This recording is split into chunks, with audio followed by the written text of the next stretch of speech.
జగన్మోహన్ రెడ్డి వచ్చే ఎన్నికల్లో 175కి 175 గెలవాలని లక్ష్యంతో అయితే ఎన్నికలకు సిద్ధం అంటే అయితే ఒక శంకర్రావు అయితే ఈరోజు భీమిలిలో అయితే ప్రారంభించబోతున్నారు. ప్రస్తుతం మనతో పాటు గైబిత్నారం నియోజకవర్గం సంబంధించిన శాసనసభ్యులు బొత్స అప్పలరాజు గారు ఉన్నారు. మాట్లాడదాం. సార్, ఏంటి సార్ ఎన్నికలకు సిద్ధం అంటూ మీ అధినాయకుడు ఇచ్చిన పిలుపుతో ఇక్కడికి అందరికీ వస్తున్నారు. ఎలా ఉండబోతుంది?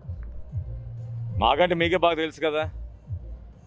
ఈరోజు జగన్మోహన్ రెడ్డి గారు ముఖ్యమంత్రిగా 5 సంవత్సరాలు ప్రజారాజ్యమైన పాలన చేసి ఏదైతే ఎన్నికల ముందు ఇచ్చిన హామీలను అమలు చేసి మళ్ళీ ప్రజల్లోకి వస్తున్నారు. ఈరోజు దాని తార్కాణం మా కేడర్ను సమావేశం చేయాలి, సిద్ధం చేయాలని ఆలోచనతోనే ఈరోజు ఈ కార్యక్రమం స్వీకరించి ఉత్తరాంధ్ర నుంచి ప్రారంభోత్సవం చేశారు. కాబట్టి తప్పనిసరిగా ఏదైతే వైనాట్ 175 జగన్మోహన్ చెప్పారో తప్పనిసరి అన్ని నియోజకాలు అన్ని సంక్షేమ కాలంలో అభివృద్ధి కార్యక్రమాలు చేసి ఈరోజు ప్రజల్లోకి వెళ్తున్నాం. కాబట్టి తప్పనిసరిగా 170 సీట్లు గెలుస్తామనే ఆత్మవిశ్వాసం మా నాయకుడికి ఉంది, మాకుంది. అంటే జగన్మోహన్ రెడ్డి ఓడిపోబోతున్నాడు, అందుకే తన సొంత పార్టీ ఎమ్మెల్యేలు కావచ్చు, ఎంపీలు కావచ్చు 1 by 1 బయటకు వెళ్ళిపోతున్న పరిస్థితి అని చెప్తున్నారు. ఎవరు వెళ్ళిపోతున్నారండి? ప్రజాబలం లేనోళ్ళు. ఈరోజు ఎమ్మెల్యేలు మార్చారంటే ఆయన ప్రజలతో సన్నిహిత సంబంధం ఉన్న ఎవరు కూడా ఆయన టచ్ చేయట్లే. ఎవరైతే ప్రజల్లో విశ్వాసం కోల్పోతున్నారో వాళ్ళనే తీసి కొత్త వాళ్ళు పెడతారు. తప్పు కాదు, ప్రజలు హర్షిస్తున్నారు ఇప్పుడు ఆయన చేసిన కార్యక్రమానికి.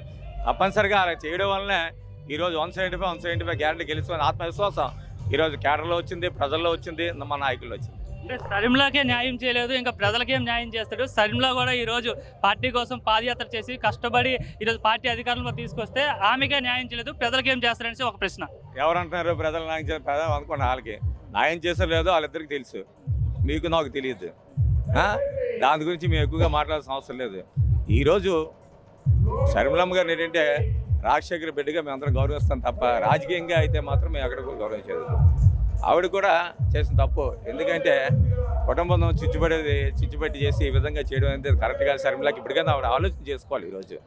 అంతే తప్ప ఈరోజు ఏదో దురుద్దేశంతోనో లేదా అన్నయ్య మీద ఏదో కోపంతోనో ఈరోజు రావడం అనేది సమంజసం కాదు. ఈరోజు అంటే మరలా జగన్మోహన్ రెడ్డికి ఎందుకు ఓటు వేయాలని ఏం చెప్తారు? ఎన్నికలకు వెళ్ళే ముందు ఎటువంటి ప్రచారం చెబుతున్నారు? ఎప్పుడైనా ప్రజలు ఏమనుకుంటారండి, ఒక రాజకీయ పార్టీ ఏదైనా చేస్తే మళ్ళీ రాజకీయ పార్టీగా చేయాలని ఆలోచన ఈరోజు సామాన్య ప్రజలకు ఉంటుంది. ఈరోజు జగన్మోహన్ రెడ్డి గారు 100% ఇచ్చిన హామీలు అమలు చేసి వాగ్దానాలు చేసి సంక్షేమ కార్యక్రమాలు కానీ అభివృద్ధి కార్యక్రమాలు అన్నీ కూడా ఈ రాష్ట్రాన్ని చేసి ఈరోజు వస్తున్నారు. కాబట్టి ఈరోజు ప్రజలు మళ్ళీ ఓటేయాలి. ముఖ్యంగా మా ఆడపడుచులు, మా అక్క చెల్లెమ్మలు, ఈరోజు మా కుటుంబాలు బాగుపడుతున్నాయి, మా పిల్లల భవిష్యత్తు బాగుంటుంది. జగన్మోహన్ రెడ్డి అయితేనే ఈరోజు మా పిల్లల భవిష్యత్తు బాగుంటుంది ఆలోచిస్తున్నారు. కాబట్టి తప్పనిసరి మా ఆడపడుచు 100% జగన్మోహన్ ఓటు వేయాలనే ఆలోచనతో ఉన్నారు. ఇప్పుడు ముఖ్యంగా మీ నియోజకవర్గంలో ఈసారి టీడీపీ జెండా ఎగరవేస్తాం అంటున్నారు. ఈసారి ఎలా అయినా సరే గైపుతున్నారు, టీడీపీ కంచుకోటగా మారుస్తాం, టీడీపీ జెండా ఎగరేస్తని చెప్తున్నారు. టీడీపీ జెండా ఎగరేస్తుందని చెప్పి మా నియోజకవర్గంలోని టీడీపీ జెండా అనేది ఇప్పటికి వచ్చి ఎవరికో తెలియదు, క్యాండిడేట్ ఎవరో తెలియదు. ఇప్పటికి వచ్చి ఇంకా ఎగరేస్తారు. కేడర్ బలంగా ఉంది కదా? ఎక్కడ ఉంది కేడర్ బలంగా? తెలుగుదేశం పార్టీ పుట్టిన దగ్గర నుంచి తెలుగుదేశం పార్టీ మా నియోజకవర్గంలో కేడర్ బలంగా లేదు. ఎప్పుడు కూడా తెలుగుదేశం పార్టీ మా నియోజకవర్గంలో ట్రయాంగిల్ ఫైట్లో గెలుస్తుంది తప్ప డైరెక్ట్ ఫైట్లు ఎప్పుడు కూడా తెలుగుదేశం పార్టీ గెలిచి చెప్పండి. ఆ రోజు ఎన్టీ రామారావు పార్టీ పెట్టినప్పుడే ట్రయాంగిల్ ఫైట్లో గెలిచింది, డైరెక్ట్ ఫైట్లోకి వెళ్ళలేదు.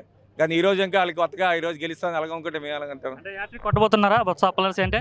100% హ్యాట్రిక్ గెలుస్తాం. మళ్ళీ పాత మెజార్టీ మీద ఎక్కువ మెజార్టీతో గెలుస్తాం మళ్ళీ.